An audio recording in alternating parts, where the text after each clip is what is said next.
900 বছর পর্যন্ত কালেমার দাওয়াত দিলেন, কিন্তু নিজের ঔরসজাত সন্তান কেনানকে মুসলমান বানাইতে পারে নাই।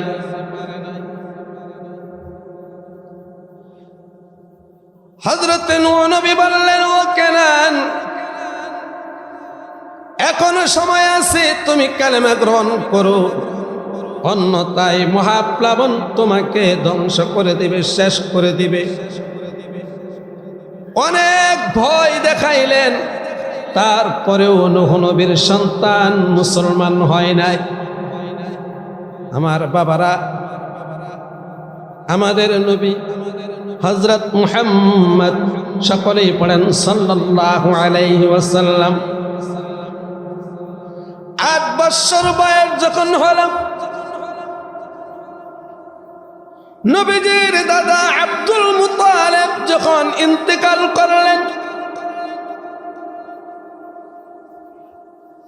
আব্দুল মুত্তালিবের ইন্তেকালের পরে যখন তৎকালীন সময় অনুযায়ী কাবাঘরের সামনে আব্দুল মুত্তালিবের জানাজা হচ্ছে, আমার নবীজি কাবাঘরের এক পাশে দাঁড়িয়ে রইলেন।